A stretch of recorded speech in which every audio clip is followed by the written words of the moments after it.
दिल्ली वालों, आपके शहर में एक ऐसा इवेंट हो रहा है जो इंडिया में आज तक कभी नहीं हुआ। क्या आप उसके लिए रेडी हो? दिल्ली में हो रहा है इंडिया का सबसे बड़ा हैलोवीन फेस्टिवल हॉररकॉन, जहां परफॉर्म करेंगे आपके फेवरेट क्रिएटर्स। हॉरर वर्ल्ड के टॉप स्टोरी टेलर्स सुनाएंगे आपको लाइव हॉरर स्टोरीज। इंडिया के टॉप पॉडकास्टर्स करेंगे लाइव ऑडियंस के सामने अपना पॉडकास्ट। इंडिया के सबसे पॉपुलर पैरानॉर्मल एक्सपर्ट्स सुनाएंगे आपको अपने एक्चुअल केसेस की रियल इन्वेस्टिगेशन स्टोरीज। जादू भी होगा, गूज़बम्प्स से भरे डांस परफॉर्मेंसेस भी होंगे, बॉलीवुड से सरप्राइजेस भी होंगे और साथ ही होंगे आपके फेवरेट क्रिएटर्स। दिल्ली का सबसे बड़ा हॉरर कॉस्प्ले कंपटीशन भी हो रहा है हॉररकॉन में, जहां आपके फेवरेट हॉरर विलन्स भी होंगे और इस सब के साथ होगा बहुत सारा फन जो आपने पहले कभी भी एक्सपीरियंस नहीं किया होगा। तो दोस्तों, अपने पेरेंट्स को बोलो कि जल्दी से हॉररकॉन की टिकट्स लें और आपको हॉररकॉन में लाएं, ताकि आप अपने फेवरेट क्रिएटर्स से मिलो और अपनी लाइफ का सबसे क्रेजीएस्ट डे मनाओ। अपने पेरेंट्स को भी लेकर आओ, उन्हें भी बहुत मजा आएगा।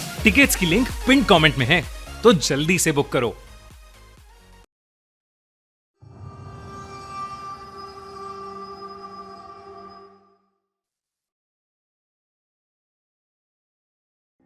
ये कहानी 2013 की है, जब वान्या अपने 3 दोस्तों देव, अली और निधि के साथ हिमाचल प्रदेश के कुल्लू शहर में 4 दिन की ट्रिप के लिए आई थी।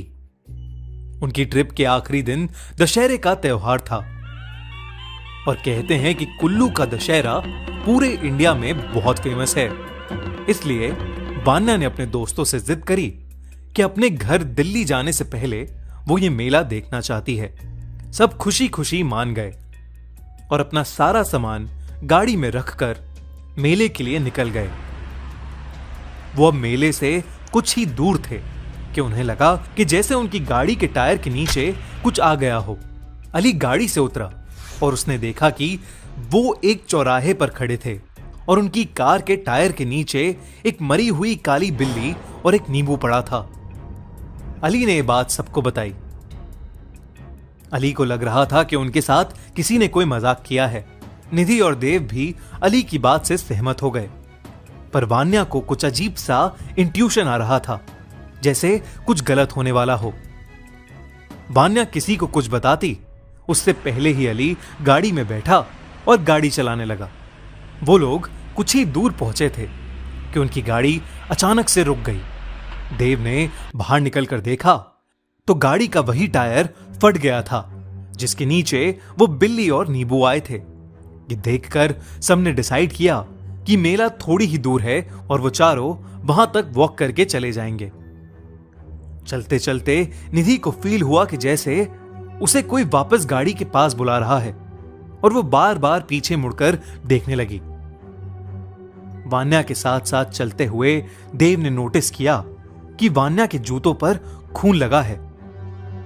उसने वान्या से उस बारे में पूछा, पर वान्या ने कोई जवाब नहीं दिया। तभी अली अचानक से चलते चलते गिर पड़ा। उसके दोस्त उस पर हंसने लगे, लेकिन अली ने उठकर कहा कि किसी ने तो उसे धक्का दिया।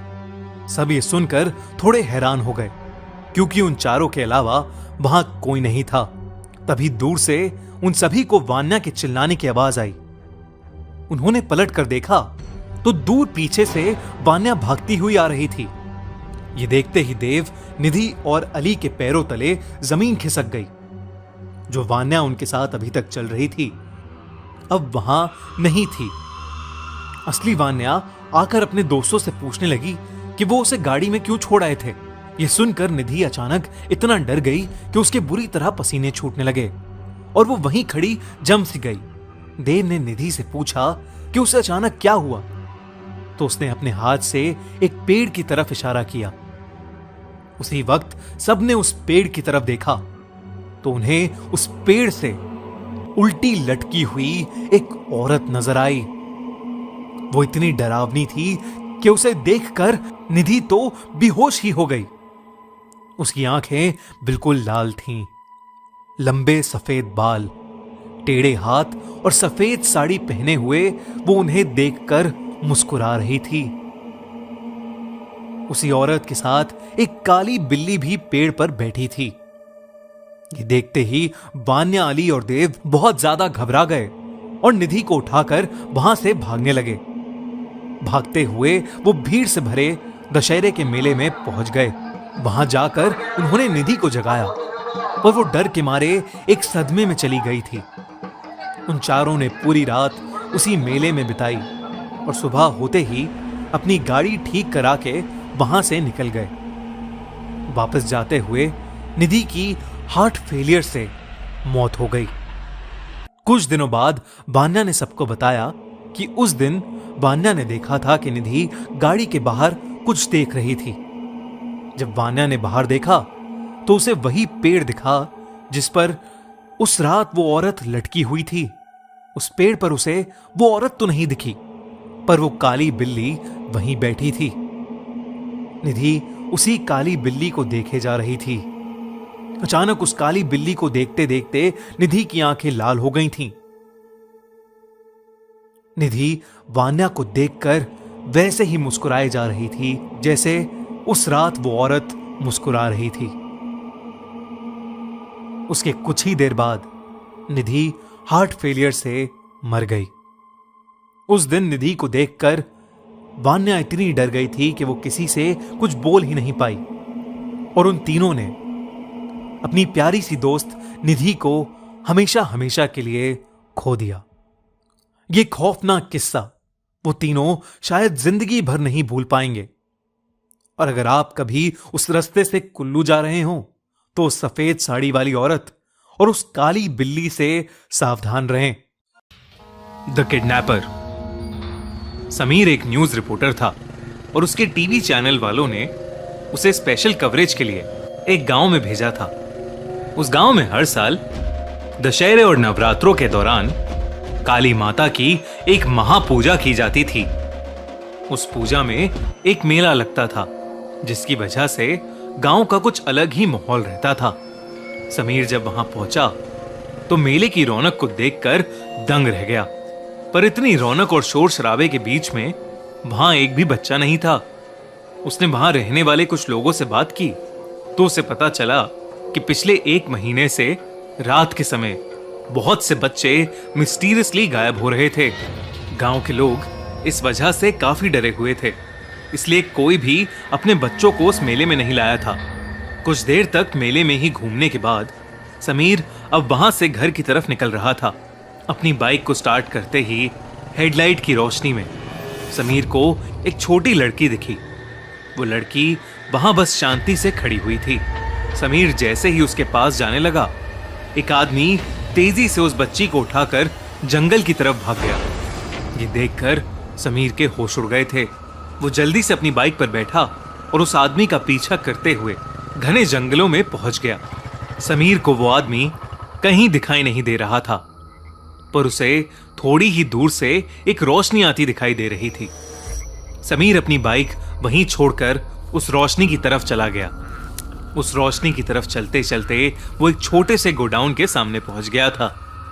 जंगलों के बीचों बीच उस गोडाउन का होना बहुत ही अजीब था, पर समीर उस मासूम लड़की के बारे में ही सोच रहा था और उसे बचाने के लिए उस गोडाउन के अंदर चला गया। पर उस गोडाउन के अंदर जो समीर ने देखा वो उसकी सोच से भी परे था। उस गोडाउन के बीचों बीच एक बड़ी सी आग जल रही थी और उस आग के आसपास बहुत से छोटे बच्चे जमीन पर बेजान से पड़े हुए थे। उनके शरीर का रंग नीला पड़ चुका था। सिर्फ इतना ही नहीं, उस गोडाउन की दीवारों पर लाल रंग से कुछ निशान बने हुए थे और जितना समीर को समझ आ रहा था वो निशान शैतान की पूजा या फिर काला जादू करने के लिए बनाए गए थे। समीर ने कांपते हाथों से अपने मोबाइल से पुलिस को फोन मिलाया, लेकिन तभी समीर को अपने पीछे से एक जोर का धक्का लगा और वो जमीन पर गिर गया। समीर का फोन उसके हाथ से छूट गया और कहीं दूर जाकर गिरा। समीर ने घबराई हुई नजरों से अपने पीछे देखा तो उसके पीछे एक बहुत ही लंबा चौड़ा आदमी खड़ा हुआ था। उसके माथे पर लाल रंग लगा था और माथे के बीचों बीच एक काला ताबीज था। उसके पूरे शरीर पर राख लगी थी और उसके लंबे लंबे बाल उसके चेहरे पर गिर रहे थे। वो आदमी देखने में बहुत ही ज्यादा भयानक लग रहा था। उस आदमी ने समीर की गर्दन पकड़ी और उसे हवा में उठा लिया। देखते ही देखते समीर की सांसें खत्म हो गईं और वो वहीं नीचे गिरकर मर गया। अब वो आदमी समीर की लाश को वहीं फेंक कर उस आग के पास जाकर कुछ मंत्र पढ़ने लगा। उस आग में बार बार कुछ डालकर वो जोर जोर से अपने शरीर को हिलाने लगा। कुछ देर तक ऐसा करने के बाद वो आदमी शांत हो गया और जमीन पर बेहोश पड़े वो बच्चे एक एक करके उठने लगे और उठकर सीधा उस आग की तरफ चलने लगे। ऐसा लग रहा था जैसे उनमें जान नहीं थी, बल्कि कोई कठपुतली की तरह उन्हें आग की तरफ भेज रहा था। तभी उस गोडाउन का दरवाजा तोड़कर पुलिस अंदर आ गई। पुलिस वालों को अपनी आंखों पर यकीन ही नहीं हो रहा था। उनके सामने बच्चे झुलसती आग में जा रहे थे। रिपोर्टर समीर की लाश एक कोने में पड़ी थी और वो भयानक दिखने वाला आदमी आंखें बंद करके मंत्र पढ़े जा रहा था। पर पुलिस के आने की वजह से उस आदमी की तपस्या भंग हो गई थी और उसने बहुत ही गुस्से में अपनी आंखें खोली। उसके आंख खोलते ही वहां मौजूद सभी बच्चे बेहोश होकर नीचे गिर पड़े। कमरे के अंदर की लाइट्स जल बुझ होने लगी और ऐसा लगने लगा कि उस गोडाउन में कोई भूकंप आने वाला है। इससे पहले कि पुलिस उसे पकड़ पाती, वो भयानक आदमी पुलिस की आंखों के सामने से हवा में कहीं गायब हो गया। पुलिस वालों को अपनी आंखों पर यकीन ही नहीं हो रहा था। उन्होंने तुरंत ही उन बच्चों को गोडाउन से बाहर निकाला और उन्हें फौरन हॉस्पिटल में एडमिट कराया गया। कई महीनों की ट्रीटमेंट के बाद वो बच्चे ठीक हुए। इस घटना के बाद फिर कभी गांव में कुछ ऐसा नहीं हुआ। वो भयानक आदमी कहां से आया और कहां चला गया, ये किसी को नहीं पता चला। पर आज भी गांव वाले उस भयानक आदमी के डर में जीते हैं। न जाने वो कब वापस आ जाए। पूरे भारत में दशहरे का त्योहार बड़े धूमधाम से मनाया जाता है। दक्षिण भारत में स्थित आरंबा नाम के एक छोटे से गांव में भी हर साल की तरह इस साल भी दशहरे की तैयारियां बहुत जोरों से चल रही थीं। विजय पैदा तो आरंबा गांव में ही हुआ था, मगर जब वो 1 साल का था तो उसके माँ बाप उसे बैंगलोर लेकर चले गए थे। 12 साल बाद अब वो अपने गांव वापस आया था और अपने सारे परिवार वालों के साथ मिलकर दशहरा मनाने के लिए बहुत एक्साइटेड था। आरंबा गांव में सिर्फ एक ही जगह रावण का पुतला जलता था और उसे भी गांव के पंडित मिलकर जलाते थे। उनके अलावा उस रावण को छूने की इजाजत किसी को भी नहीं थी। दशहरे के दिन विजय बहुत खुश था। नए कपड़े पहनकर वो अपने कजिन्स के साथ पहले ही मेला देखने निकल गया था। मेले के अंदर पहुंचते ही विजय और उसके भाई बहनों ने खूब मजे किए, अलग अलग चीजें खाईं और झूले भी झूले। मगर विजय को सबसे अजीब ये लगा कि मेले की हर दूसरी दुकान पर काले रंग की पट्टियां बिक रही थीं। और तो और मिठाई और खिलौनों की दुकान से ज्यादा भीड़ उन पट्टियों की दुकान पर थी। विजय ने अपने कजन से इसकी वजह पूछी तो उसने बताया कि गांव के सभी बच्चों को ये पट्टियां दी जाती हैं और रावण के जलते ही उनको काली पट्टी अपनी आंखों पर बांधनी होती है। विजय को कुछ समझ नहीं आया, मगर इन बातों पर ज्यादा ध्यान न देते हुए वो वापस अपनी मस्ती में लग गया। कुछ देर बाद विजय के माँ बाप और उसका परिवार भी मेले में पहुंच गए। रावण जलने में अब बस 5 ही मिनट बचे थे। गांव के सभी लोग खौफ में रावण की तरफ देखने लगे। उन्होंने अपने बच्चों की आंखों पर काली पट्टियां बांध दी और मेले के दरवाजे के पास इकट्ठा हो गए। ऐसा लग रहा था कि मानो वो लोग बस रावण के जलते ही वहां से भागना चाहते हों। ये सब देखकर विजय बहुत ही अजीब महसूस कर रहा था। विजय के पापा ने भी उसकी आंखों पर काली पट्टियां बांध दी। जब उसने उसकी वजह अपने पापा से पूछी तो उसके पापा ने कुछ जवाब नहीं दिया। बस इतना कहा, बेटा घर पहुंच के सब बताऊंगा, अभी बस ये पट्टी पहने रहो। गांव के सबसे बड़े पंडित ने उस रावण के पुतले में आग लगा दी। बेहद हिला देने वाली बात तो ये थी कि जो मेला लोगों से भरा हुआ था वो रावण के जलते ही महज 5 मिनट में खाली हो गया। विजय की फैमिली भी जल्दी से उस मेले से निकल ही रही थी, लेकिन विजय से रहा नहीं गया और उसने अपनी आंखों से पट्टी हटाकर जलते रावण को देख लिया। विजय को उसी वक्त दौरे पड़ने लगे। उसके कानों और आंखों से खून बहने लगा और वो आसमान में देखता हुआ बुरी तरह किसी के डर से चिल्लाने लगा। और देखते ही देखते 15 मिनट के अंदर उसकी मौत हो गई। ऐसा शुरू से ही कहा जाता है कि आज तक जिस भी बच्चे ने उस गांव के रावण को जलता देखा है वो बहुत दर्दनाक मौत मारा गया है, मगर आज तक इसकी वजह कोई भी नहीं जान पाया है और ना ही ये जान पाया है कि उन लोगों ने ऐसा क्या देखा कि वो इतना डर गए और मारे गए। अगर आप उस गांव में दशहरा बिताएंगे तो क्या अपनी आंखों से पट्टी हटाकर उस जलते रावण को देखना चाहेंगे? हमें कमेंट्स में जरूर बताइए। और साथ ही जिन लोगों ने भी हमारा चैनल अभी तक सब्सक्राइब नहीं किया है वो सब्सक्राइब बटन को अभी दबाएं।